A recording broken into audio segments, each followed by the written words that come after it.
25, the Thunderbird. The two red airplanes, the darker red, and now going by for a pass. It looks like Dago Red as he goes past the Sea Fury over there on the hill. She likes to do loops and rolls and nice little things like that, Cuban eights, but I don't take her up when I do the real hard aerobatics like the outside maneuvers. And that was one of the great attributes of this airplane during World War II. It was good for long trips across the South Pacific, and then if it lost an engine, it could be flown back on the other, and it saved a lot of pilots' lives because of that feature.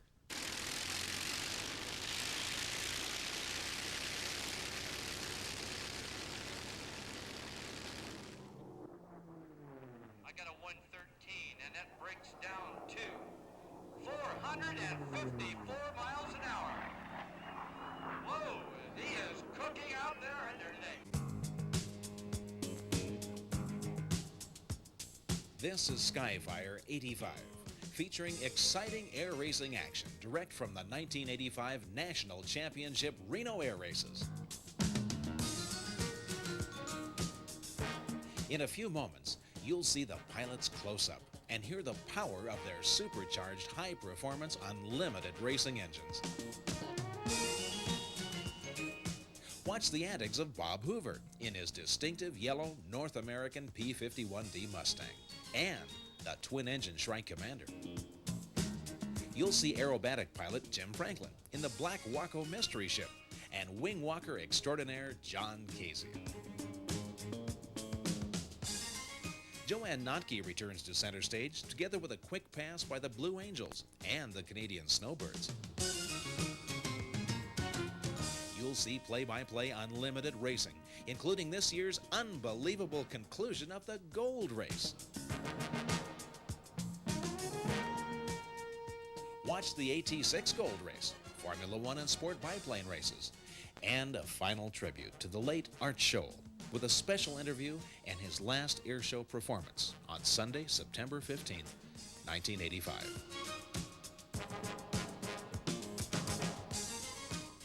We'll also show you a bit of Reno air racing nostalgia, together with Steve Hinton's incredible dead stick finish and crash in the Red Baron during the 1979 races. A fiery crash from which he walked away to fly another day. This and much more as Skyfire 85 brings you highlights of the 1985 National Championship Reno Air Races.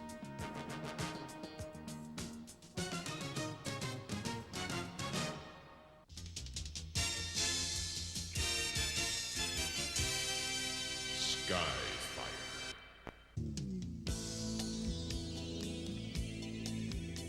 Mother Nature didn't cooperate at this year's races until the final day of racing.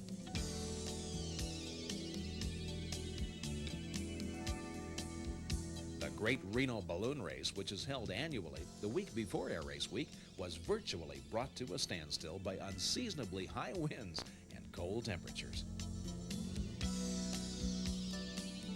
And as the big weekend approached, the air races didn't appear to be getting off to any better start. Wind gusts of up to 30 knots kept many of the specialty acts grounded. But some pilots just won't take no for an answer. The man who flies this plane has been called Mr. Snaproll. He doesn't care which way the wind is blowing, just so long as it's blowing past his prop. From the great state of Texas, three-time U.S. National Aerobatic Champion, this is Mr. Gene Soucy.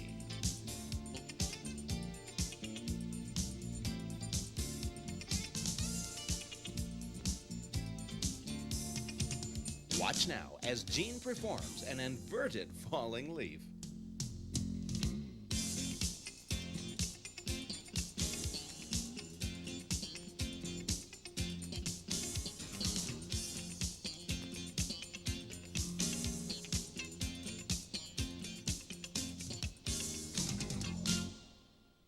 As Gene Soucy taxis in for a well-deserved round of applause, we see that familiar yellow and black P-51 Mustang on the ramp with Bob Hoover at the controls.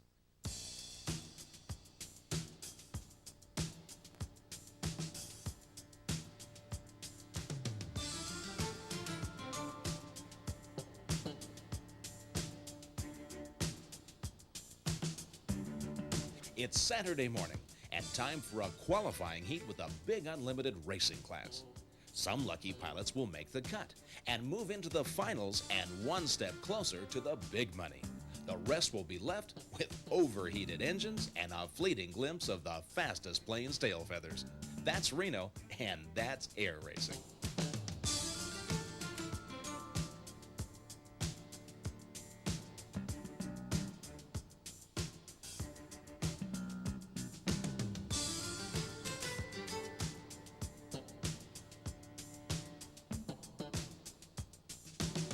The winds aloft have picked up again, but Bob Hoover gives us the high sign that the course is all right. As the contestants roll down the runway to take their place in formation, let's go down to the race announcer for the play-by-play call of the racing action. And there you see the big group with Dale Clark at number 40. Diving right down through the midst and right behind him is Howard Pardue at number 14. So it's Clark and Pardue as they hammer out between pylon number 2 and number 3. Then Bob Love in third position. Okay, picking up that fourth place airplane is a little bit difficult. So, picking the airplanes up now in the backstretch. They're becoming mere specks as we see them come off of pylon number 4. Now, making the turn around 5. As they head across the short valley there to pylon number 5. And then, right here from 5, they go uphill to number 6. You'll see it as they come around it. I'll call it out. There's pylon number 6 right there by the lead airplane. Now, they come downhill from 6 as they head towards 7, accelerating off of 6. And as they pass pylon number 7, they'll be setting up for the turn on number 8, which is the last turn before they hit the straightaway. And look at that second, third, and fourth place airplanes. They're in a bunch right there together. Bob Love on the outside, and it looks like the dark blue Bearcat of Howard Pardue at number 2, with the 51 closing in. Okay, who's going to be our leader as we come off that pylon number 8? It is Dale Clark, then Howard Pardue, then Bob Love. And then and we got the mighty unlimited rolling today.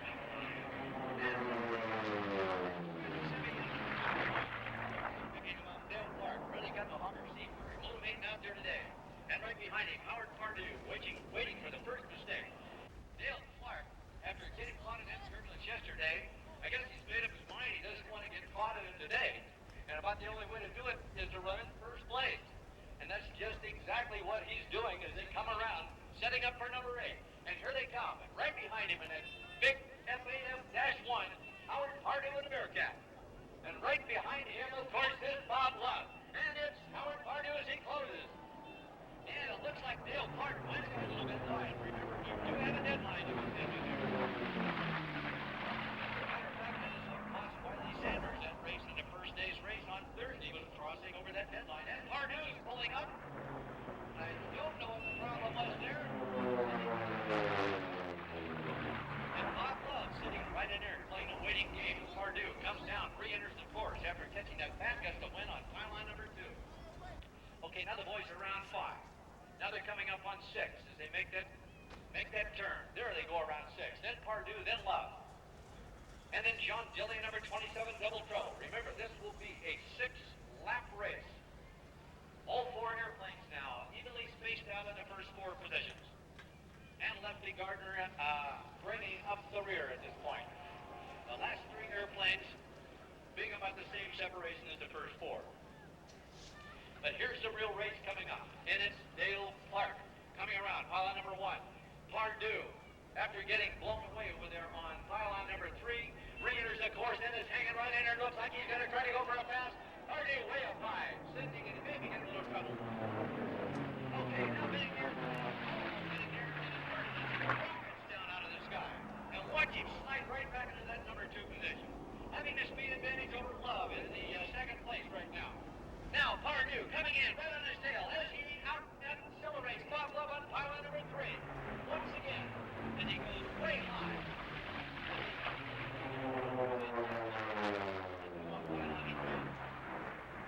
Okay, Dale Clark and his plans to run in first is working out very well for him.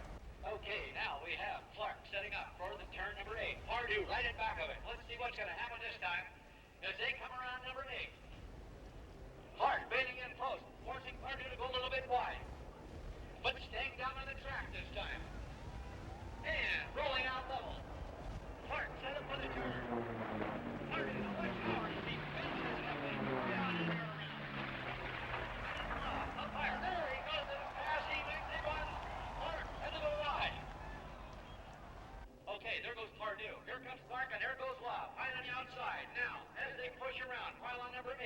unloading the airplane, so to speak, as they come off. Love, 0-7, not quite enough to take it. And Howard just putting that in base right down the middle. And John Billy, of course, bringing us into fourth position. Okay, now watch for Love as he tries for a pass the same way that Howard Pardue did on number 3, not having quite enough to do it. But he's closed in on him, waiting for the kill. Now, on 6, on the hill. I can barely make out Love's airplane. It looks like on 6 he had to go wide, but pulls almost even with Dale Clark as they come off of that 6 and down into the valley. Now, will the 51 be able to accelerate him as he comes down? And it looks like he does, but he's on the outside. Once he gets on the outside and past him, he can slowly pull over to his left as they close in on pylon number, passing number 7, and now setting up for number 8. Clark is nailed right down in there, having no choice but to fly close to the pylon, with Love on the outside. But watch as they come off of 8. No, it's Clark still owns number 8 pylon, but Love presses him as they come down the straightaway, and we're on the last lap. Geared right together there, and almost tie a string between them as they come off the past start finish line. Okay, now as we continue on around, Howard Pardue, as he finally got in front of Dale Clark, he's wasting no time and letting these guys see what the tail end of a Bearcat looks like. Here comes Pardue, around 8, heading for the checkered flag at this time. It's Clark in first. Love gonna have to, there goes your winner at this time.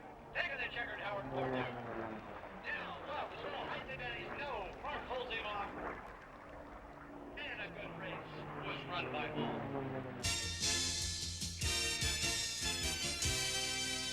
Skyfire.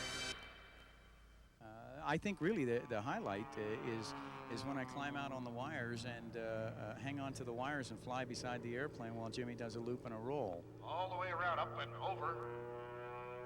Look at Johnny, he is having himself a real good time. You're watching the dynamic duo of John Kazian and Jim Franklin in a sleek black airplane they call the Waco Mystery Ship. With Jimmy Franklin at the controls, he is such a superb pilot. I mean, no matter where I walk on the airplane, I know he's working like mad in there correcting, because I'm destroying all the good lift characteristics of this beautiful aircraft that he built. And but with Jimmy at the controls, I never know how much work he's going through because he's always got a grin on his face and he's always doing exactly what has to be done. And watch this. Want to go for a ride? There you go, all the way around. There's 1 snap roll, 2, into the tailspin, all the way around. He did 3.5 turns across the sky right there. Johnny Kazian right up on top of that wing, his arms stretched out, going straight up into the sky. Now watch this. They get right up there, still going straight up, still straight up. How about a tail slide with a man on top of the wing, coming straight back down? Oh, all the way around there. Okay, Johnny Casey, keep your eyes on his hands up there, and all of a sudden you'll see him either wave or give that charge signal again.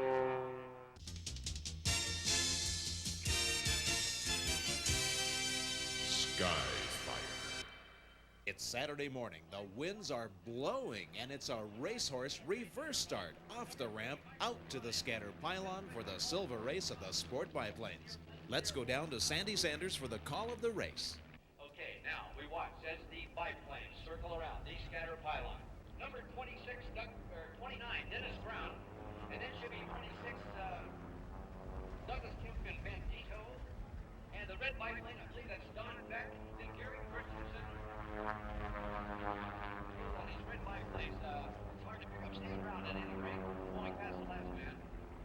And that's Michael Bryant in number 3, the last red biplane. So number 26, we got a pass coming up. It looks like Don Beck closing in on Dennis Brown at number 29. And let's go a little bit now. Gary Christensen coming up in number 7. And he was closing the game.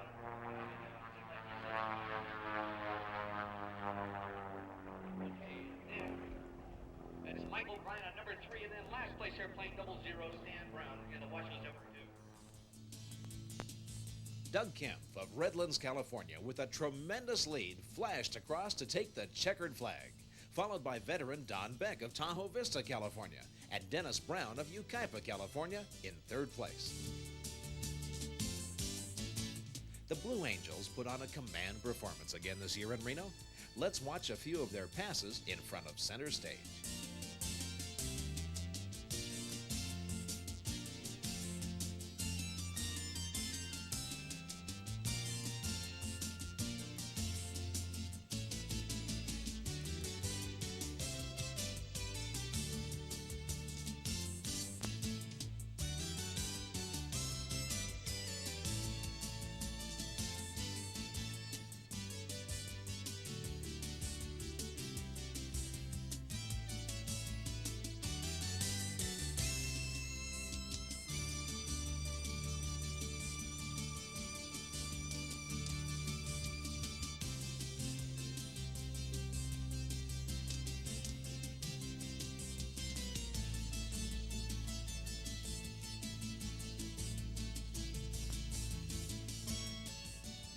Those Navy Blue Angels put on quite a show, but you haven't seen anything yet, because from the west end of the field, here comes a real horse race.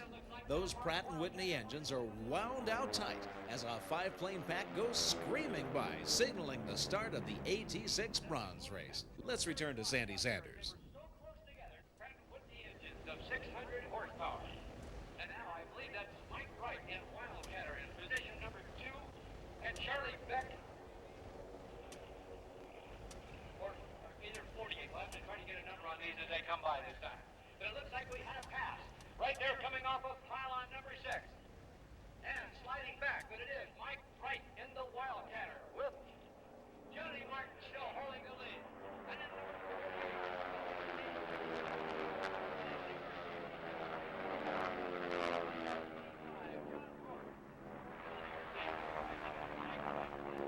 to make a pass as they come off of pylon 1 and 2, but Johnny Martin from Bakersfield holding his own as they come around pylon number 3 in this 6-lap race.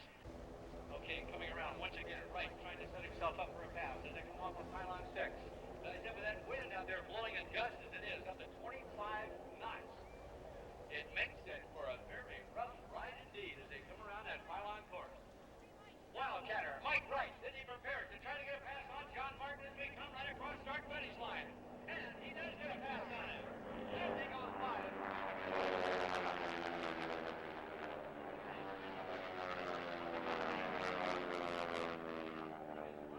And as he did so, forcing Mike Wright in Wildcatter to go out wide. So Martin remaining into that pylon. Not only a much wider race, but a much longer one. Now they're wingtip to wingtip as they come off of that pylon number 3 on the backstretch. Both airplanes almost evenly matched in straightaway speed. As they come down with this headwind blowing out of slowing their ground speed down by about 30 miles an hour as they make that left-hand turn. And it's John Martin in position once again. If he can hold this, he keeps fending off Mike Wright in the Wildcatter, forcing him to go much wider, and therefore flying a much farther race.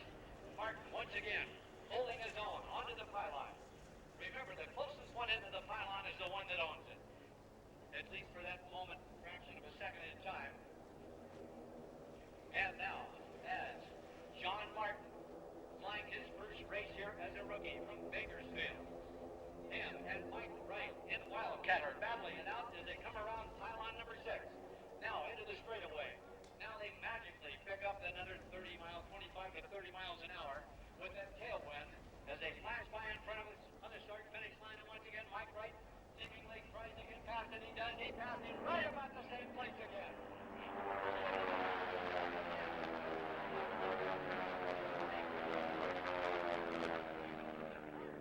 Holding his own. And once again, it's going to be a tough guy to get around, is John Martin. Now, as they come around, once again, we'll see. The only chance it looks like to me that Wright will have is to pass him here, and if he can, slowly edge over to his left so he can get in on the track to the pylon. Once he passes him a little bit sooner this time. Now, down low, edging his way in.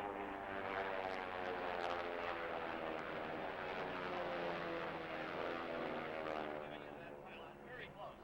Martin once again with the inside track, but it looks like Mike Wright held him out this time, and he finally got him on pylon number 1. And now he says, look at my tail for a while. Now we watch as Mike Wright comes around on that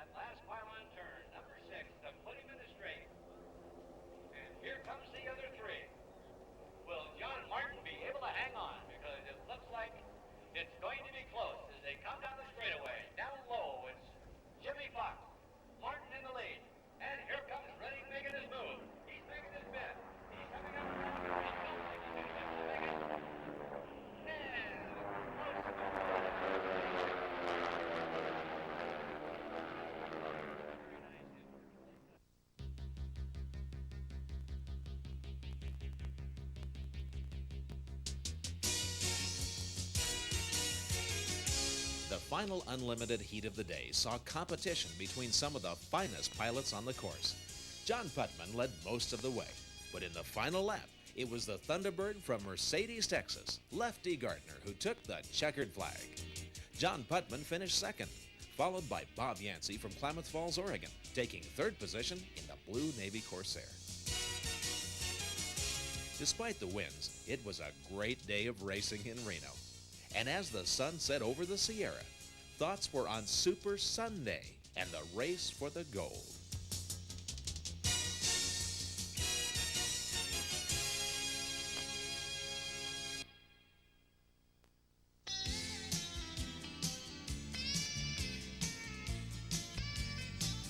As the Pepsi Skyrider casts a warm Reno smile over the field, it's a blue sky Sunday morning. The sun is shining and the winds have finally stopped blowing. In the pits, activity is frantic as crews who have worked throughout the night put the final touches on their racing aircraft. If you ever get the chance, the cost of a pit pass is well worth the experience of standing next to these giant aircraft. The smell of aviation fuel and oiling lubricants is mixed with a sense of history that sort of runs down the back of your neck. They all look fast, but only one aircraft will take the gold. Yes, sir. Let's listen in as Bob Hoover talks with racing pilot Neil Anderson about the races and the kind of people who pilot these aircraft. I've been flight testing airplanes for a little over 20 years, Bob. It's not as long as you've been at it, but then you're better looking than I am, too. You know? I wish I could say that. The airplanes complement each other. There's nothing more pleasant than to see two fast airplanes in the air at the same time. That's one of the best things about this air race operation. You see a lot of fine equipment and a lot of fine people. Isn't that the truth? That's really one of the most exciting things about coming up here is getting to meet with all of these people who have the right spirit and the eagerness and, well, if you will, the intestinal fortitude to get out there and have at it on that course. Thank God they're all such modest, humble guys like all of us. Modest and humble guys. That certainly describes the man who pilots this aircraft.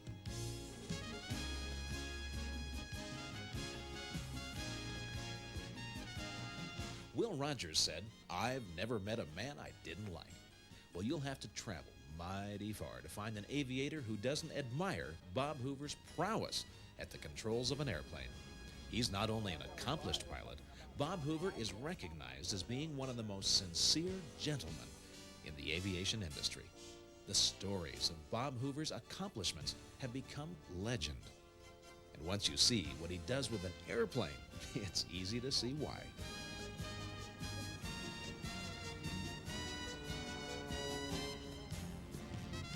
He's been demonstrating the performance characteristics of the Shrike Commander for several years now. Feathered engine loops and rolls and dead stick landings on one wheel. Bob Hoover does it all.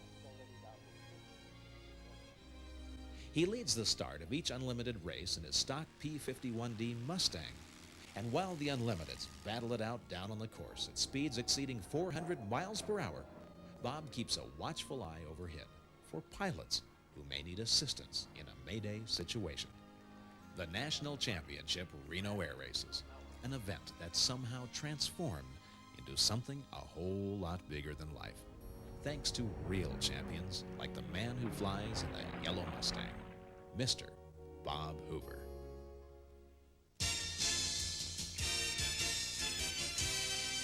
Skyfire. Now, here's a lady who really knows how to wring the rivets out of an airplane. When she's not giving air race fans the thrill of their life in her Stevens Acro, Joanne Ostradnotke is a flight engineer aboard 727s, up in the friendly skies.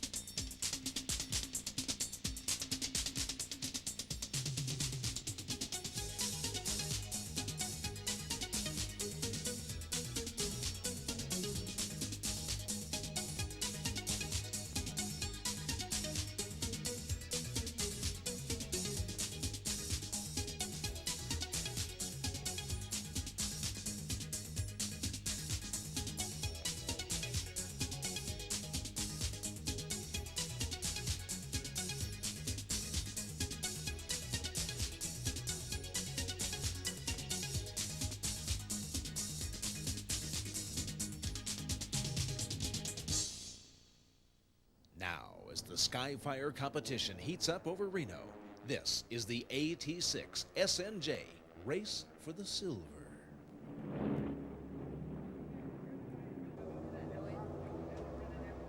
On the first lap, it's Jerry McDonald in that first place red airplane, followed by Bob Healy in second and Alan Preston in third.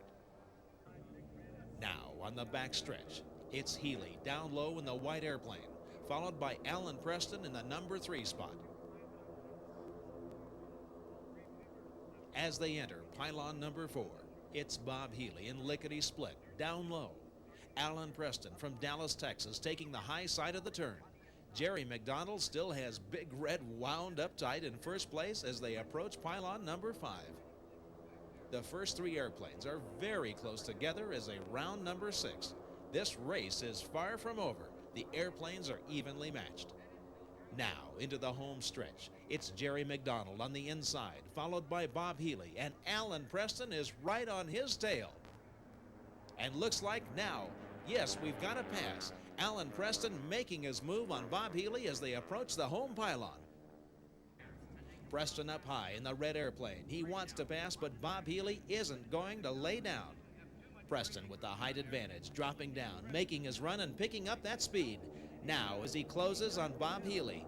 There he's passing Healy, showing him the backside of that big 44 misbehaving out of Dallas, Texas. Now into pylon number 4. Preston coming back up as he gains that height advantage. Healy down low, taking the shortest course he can find around the pylons. As they come around 5, Preston holding his lead. But Healy is knocking on that back door saying, "Let me back in there."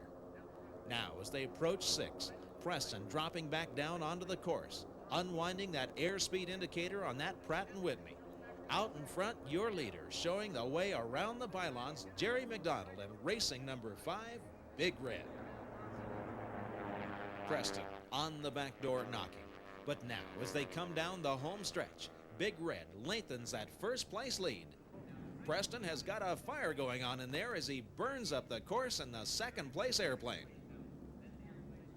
On the back stretch, opposite the home pylon, the sunlight glinting off those polished wings of Big Red. It's racing number 5 from Tranquility, California.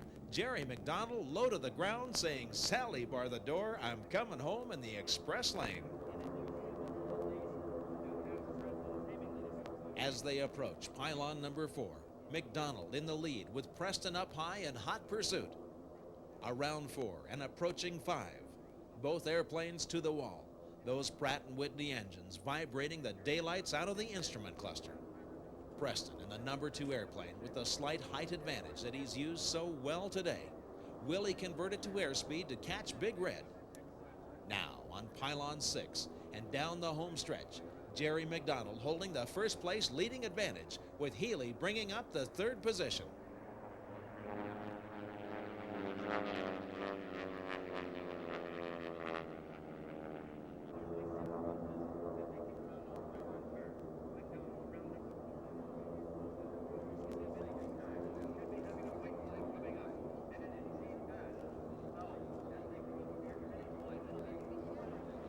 Into the final lap, coming off 6. It's Jerry McDonald with Big Red in the lead. Alan Preston is in second place. McDonald goes in to take the checkered flag.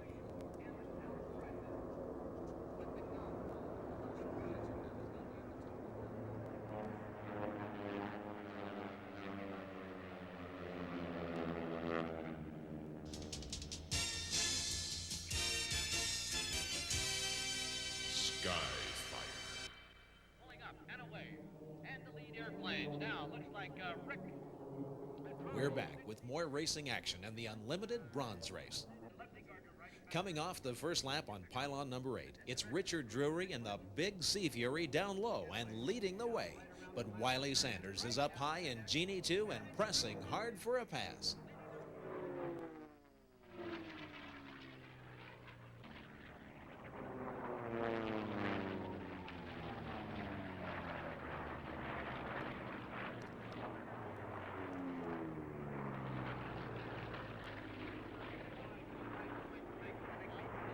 There goes Lefty Gardner in that beautiful P-38 he calls White Lightning.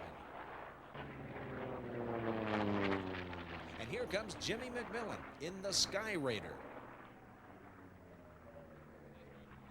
Now, coming off pylon number 8, in a plane he calls Puss in Boots, the big B-26 from Casper, Wyoming, Mike Wright churning up the course. A lot of different aircraft running out here today in this Bronze Unlimited race. Now on the third lap, from Troy, Alabama, it's Wiley Sanders out in front and flying high in Genie 2. Followed in second place by Richard Drury down on the deck in a big Sea Fury. And bringing up third position, racing number 51 from Compton, California, Fred Sebi in the Mustang. Once more, Lefty Gardner in that beautiful P-38. Followed by J.K. Ridley in the Corsair he calls Big Richard.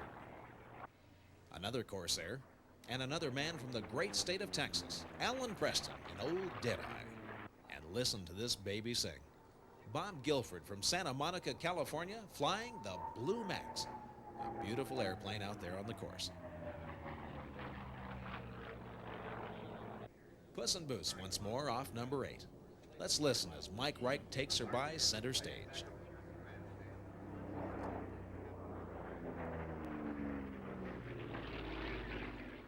There were no real surprises in this race, with most of the planes evenly spaced out around the course.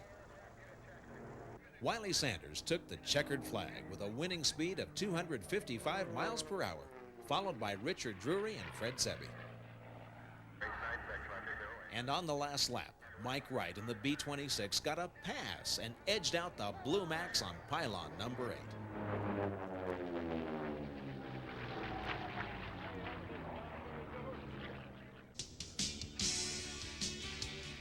Many of these aircraft are stock airplanes, and as you've just seen in the bronze race, it's not how fast they run that's important, just the fun of being here and watching them fly around the pylons and listening to the sound of those engines is certainly enough of a thrill. Let's watch as the pilots walk their planes back down the ramp to the pit area.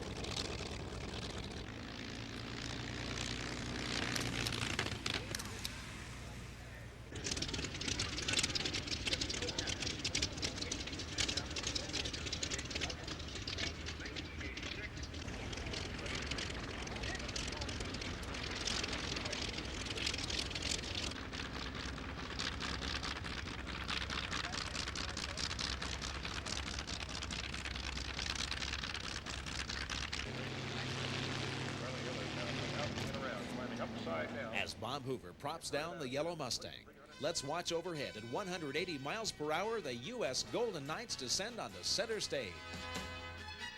The men and women who make up this Golden Knights demonstration team use a special Ram Air rectangular canopy that's steerable. Each team member has performed more than 1,200 jumps in their military career.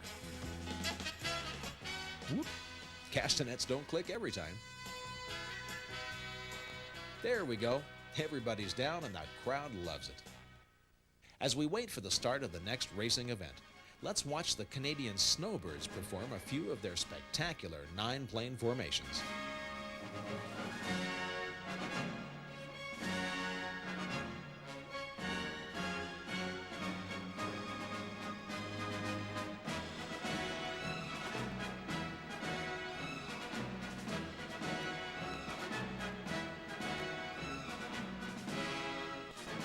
The Snowbirds, now in their 15th year, are recognized for their grace and uniform formation flying skills in the Canadian Tudor Trainer.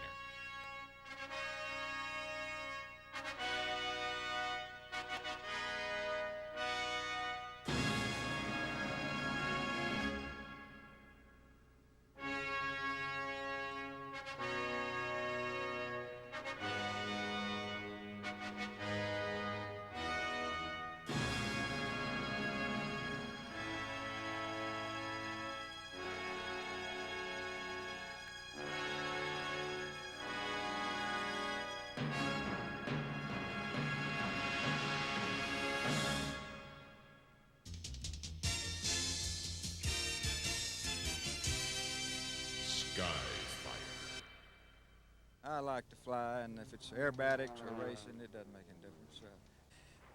I'll just take it any way I can get it. All the way from Mercedes, Texas, Lefty Gardner has become one of the main highlights of the Reno Air Races with his Lockheed P-38 Lightning. This airplane, of course, was built in 1941 or thereabouts, and it was one of the best fighters of World War II, featuring 2 engines, so you could always come back on the one that would run. This airplane is a very, very strongly built airplane. It's built like a box. You can destroy one corner of it or one half of it, and the other half will fly by itself. One of the main problems that they had with this airplane during the war was the bailing out problem was supposed to be very dangerous because of these hooks on the tail. Why don't you show us those there? Yeah, these 2 hook-looking affairs are actually counterweights to make this elevator operate properly and stay in balance at all speeds. And sometimes when a pilot bailed out, his parachute harness would be hooked by that, and he'd go down with the airplane. But it wasn't all that bad as it was advertised to be. It flies so well on one engine. And that was one of the great attributes of this airplane during World War II. It was good for long trips across the South Pacific, and then if it lost an engine, it could be flown back on the other, and it saved a lot of pilots' lives because of that feature.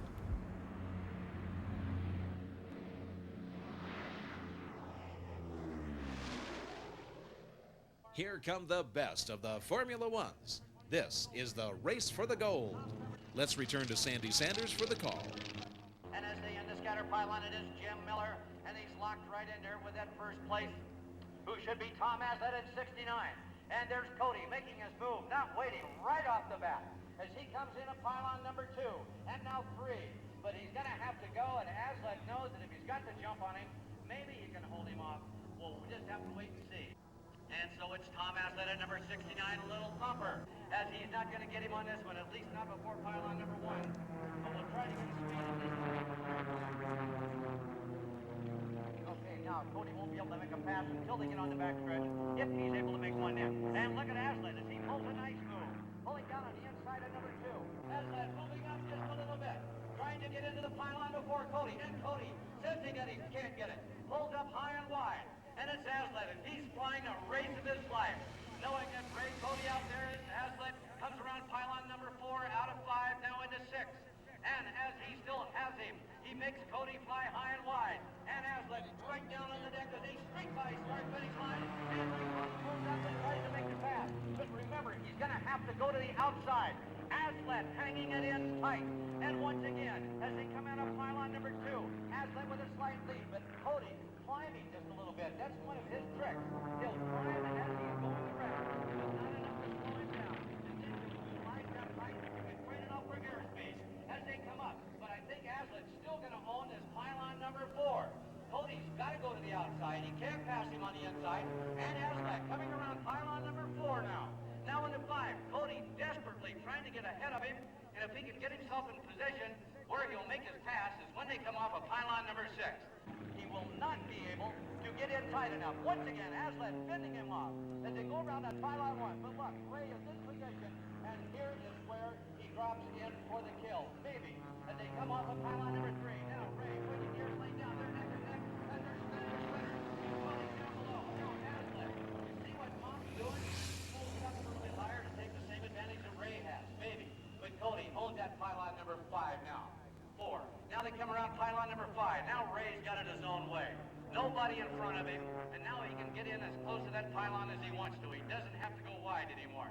But don't think that Aslett isn't going to be sitting right there in back of him. Let's see if we can get a speed on Cody this time. 243 miles an hour. That's just about what he's pulling out there. Ray Cody coming around now to pass Tom Summers, the last place airplane, as he laps him.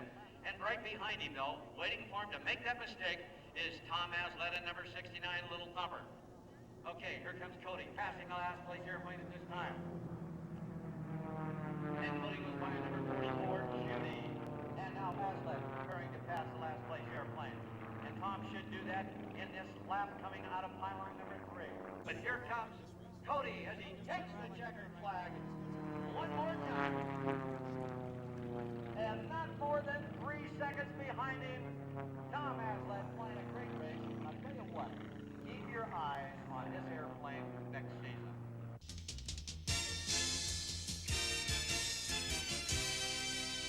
Skyfire.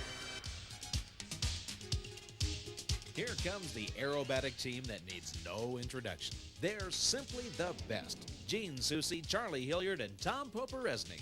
These are the Kristen Eagles.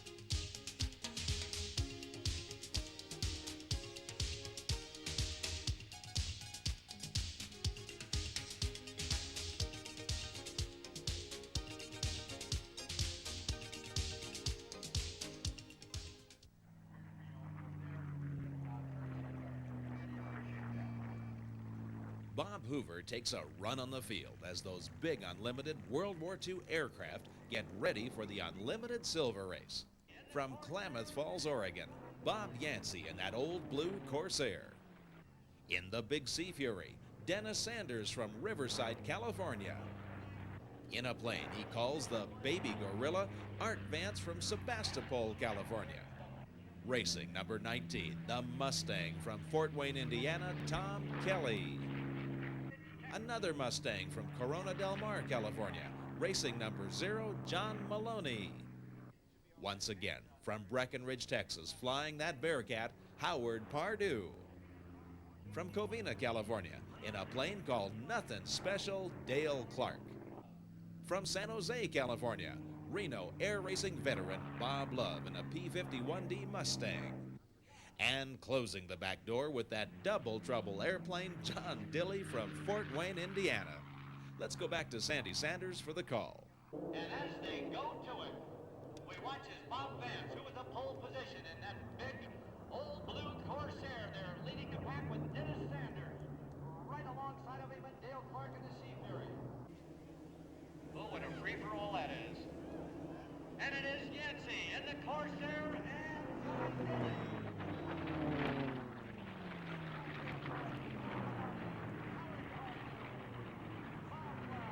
It is Bob Yancey going around number 4. And in back of him, it's Tom Kelly in Louis the Fourth. And Yancey's making the Mustangs take a run at that Corsair today. Oh, and is he pouring it on?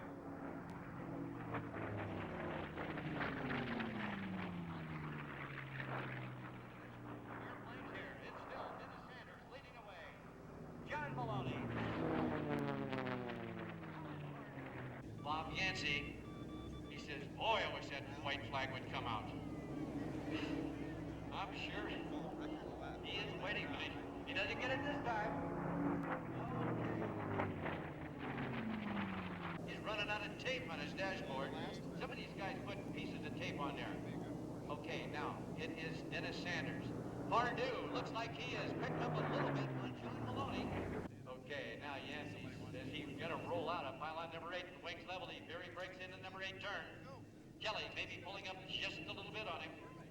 Okay, he rolls it out. And look what those eyeballs perceive. That white flag just a waving. He's on the last lap. Come on, Yancey, just a little bit more, and you got her made. Okay, on number 6. Dropping it downhill now. And Kelly pulls in right behind him. And they're going to have a fight to the finish. And it's Yancey as he's got that 2,800 ground all the way up. As they come into number 7, right down on the deck. Almost got the front blade in the sagebrush out there. And it's Yancey. And I know that left hand has probably got cramps from going so far forward against the firewall. And they're going to be coming around pylon number 8 now. And it's going to be a race for the go. And here they come. But it's Kelly up high. Then it's trying to make a run for it. And it's Yancey down low. It's going to be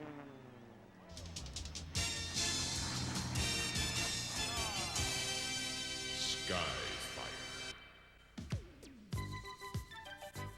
1964 was the first year of air racing in Reno. The event started with a transcontinental trophy dash from Clearwater, Florida.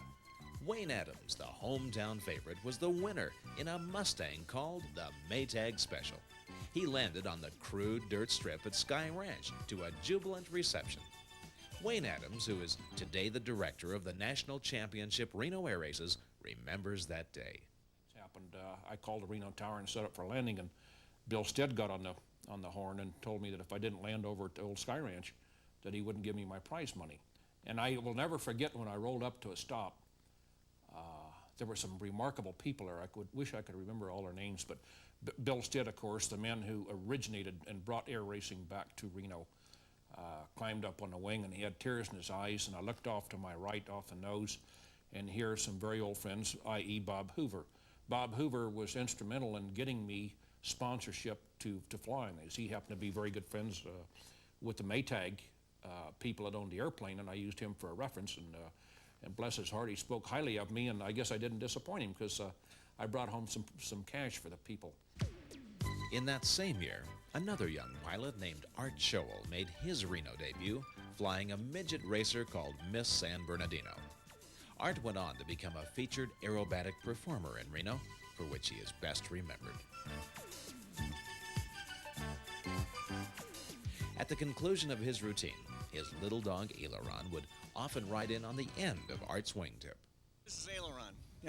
Aileron is named after the surface on the airplane that's called the aileron, so this is why she goes up with us, and we do aileron rolls, which is an aerobatic maneuver, and it's for her namesake. She likes to do loops and rolls and nice little things like that, Cuban eights, but I don't take her up when I do the real hard aerobatics like the outside maneuvers.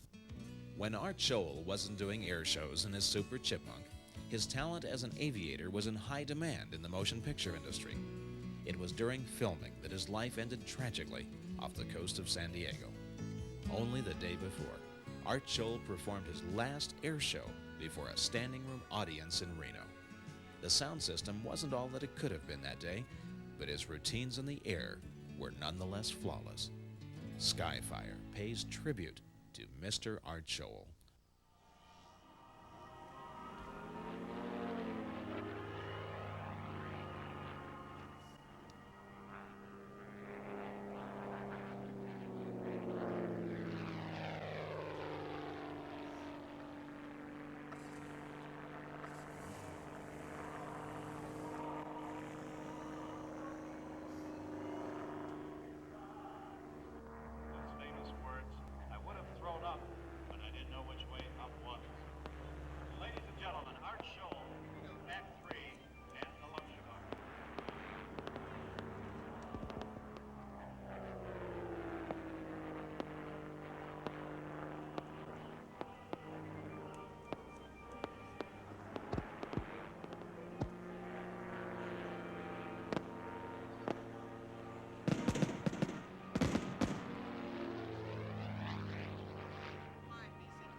Stay with him tight.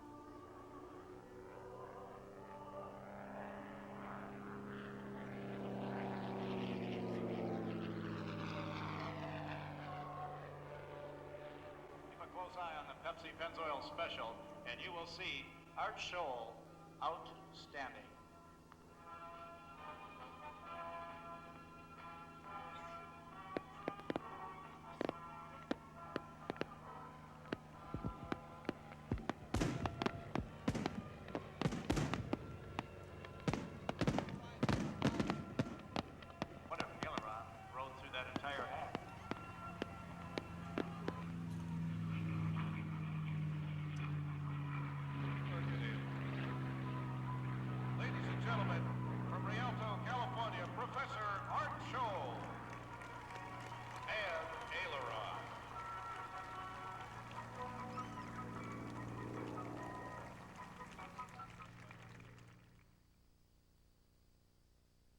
We're one step closer to the big race as pilots and crews ready their aircraft. Here come the AT-6s as they race for the gold. As they round the number 2 pylon, it's Randy Diffany leading the pack with Ralph Rena and Al Goss battling it out for the number 2 position. Now into the backstretch, Al Goss of Woodland, California gets that warlock going as he begins to outdistance Ralph Rena from Sunset Beach, California. But look who's taking the high road, Jim Mott in that black airplane from Downeyville, California. Around pylon 4, Randy Diffany leads the way with Al Goss in second, and a horse race between Ralph Rena and Jim Mott for the number 3 position. Around pylon 4 and heading for 5, the 4 lead airplanes evenly spaced within striking distance of that pole position. As they head for 6 and the home stretch, the sky is full of AT-6s looking for some room to run. Those engines are wound out tight as they round 6 and head down the home stretch with Randy Diffany and that Thunderbolt leading the way. Around 6 and down the home stretch, Randy Diffany leading the way, but Al Goss and the Warlock are breathing down his tail feathers. This race is not over. On the final lap, Al Goss closing on Randy Diffany, both airplanes putting everything on the line. Al Goss pressing that Thunderbolt from Gardenia, but Randy Diffany isn't going to make it easy. As they round that number 6 pylon, Al Goss beginning to pick up speed in that Warlock airplane. But now Randy Diffany puts his hand to the wall as that Thunderbolt screams down the home stretch to take the gold and the checkered flag. The Reno races have had their share of mishaps, but none so dramatic as the crash of the Red Baron. With a badly damaged engine, Steve Hinton crossed the finish line in second place behind John Crocker. As he turned to come back to the runway, the engine seized and the Red Baron went down. Moments later, a black cloud of smoke rose from the end of the field. The crowd screamed, then fell silent. But miraculously, Steve Hinton survived that crash and returned to Reno to fly here today in this final unlimited race for the gold. Let's listen in as Bob Hoover gives the pilots their final safety briefing. It'll give you some time to shut all the combustibles off, get the altitude. If it's still burning, you roll it upside down and crawl out. As we all know, you don't just have an engine failure. It happens in bunches. Generally, you have lousy visibility all over the windshield, and I hope that I will be there to help you and guide you in any way that I can. All the decisions will be yours. If I see something that I think might be a little bit marginal, I'll speak up on your behalf, hopefully in a calm voice and not in your tight situation. Wish all of you the best of luck in the world, and I'll be up there watching you very closely. Have a great race.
Okay, we've got him running on the clock.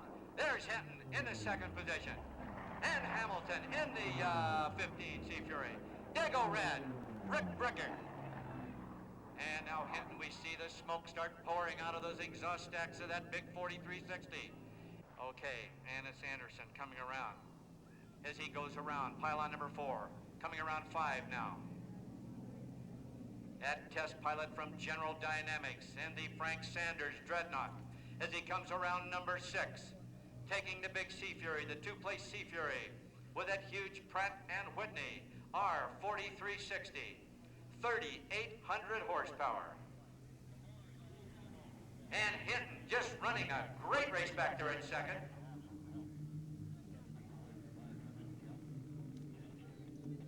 And here comes Anderson around pylon number 8. I got a 113, and that breaks down to 454 miles an hour. Whoa, he is cooking out there in there today. And it is the Dago Red and Hamilton as they mix it up on pylon 1. And there you see Bricker catching some of that bad air we were talking about. Red going out much wider now. As he puts the challenge on Lloyd Hamilton as they come off of pylon number 2. There they go into 3. And here is Lefty Gardner in number 25, the Thunderbird. The 2 red airplanes, the darker red, and now going by for a pass. It looks like Dago Red as he goes past the Sea Fury over there on the hill. There's Crocker going by. Now, that speck of red we see as Dago Red. As Rick Brickard says, temperatures be darned. I'm going for it now. And he's got that Rolls Royce running out there. And here comes our leader down. We'll get another time on him this time just to make sure what we got. Okay, we got him running on the clock. And Steve Hinton, the Super Corsair. 2 round engines so far, leading the pack. And here he comes, it's Dago Red. Rick Brickard and Dago Red as he goes screaming by Lloyd Hamilton. They are coming around with its Hinton definitely gaining. And he is putting on the pass. Let's take a time on him. Okay, we get a clock on Hinton to see what he does. And he's got that, you can see by the exhaust smoke coming out of those stacks. He is definitely closing the gate a little bit. And look at that distance between Steve Hinton, the Super Corsair, and Neil Anderson in the Dreadnought. I got a clock working on Hinton this time. We'll see what he hits the white flag. Hinton turned to 116. 436 miles an hour he got out of that Super Corsair on this last go-around. And I believe it was Neil Anderson. Whoa, wait a minute here. We're on that last lap. Let's go for it as he comes off a 6. And apparently Hinton is not going to be able to catch him. He made a valiant try, but just not enough. And after taking 1 year out, it's the front. Oh, and he cut inside. He cut inside the pylon. He definitely cut inside that pylon. And there you have it. Oh, I can't believe it. Why did a seasoned pilot like Neil Anderson cut the pylon? Race director Wayne Adams explains. He had the race won. It was incredible how it ever happened. He only had perhaps 10 to 12 seconds to go to reach the home pylon. So it was a moot point in the question. But somebody in his ground crew elected to call him and ask him what his cylinder head temperature. Okay, you'd have to visualize a cockpit on a racer. All of your very prime gauges are right up here in front of your eyeballs. You want as few as possible. They had put his cylinder head temperature gauge down low. So he had to take his eyes out and look down in the cockpit to get the reading. And when he did and looked back up, he had in fact zipped right by inside of pylon 8. Let's let him hear it up there. Steve Hinton, ladies and gentlemen, of the Super Corsair. As the Super Corsair of Steve Hinton's waves its tail in the face of the Dreadnought, one must wonder how Neil Anderson feels after running away with the race, only to have first place victory snatched from his grasp only seconds away from the finish line. That's part of this this thing that we have in this country, is the fact that it is a competitive country. It's a competitive place. This is the epitome of that competition. The competition in this country hasn't ever hurt a thing, and it won't hurt anything out here. We can all be friends. We can work hard. We're going to try very hard to defeat each other or to outcompete each other. That's part of it.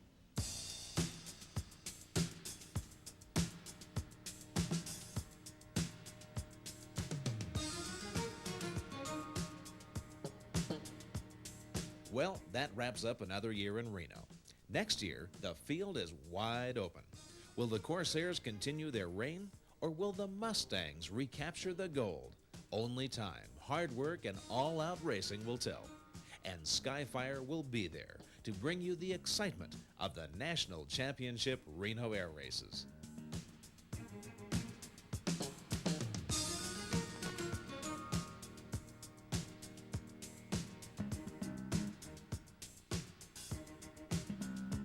If you would like additional copies of Skyfire 85, please write to Showmasters, Box 9298, Reno, Nevada 89507.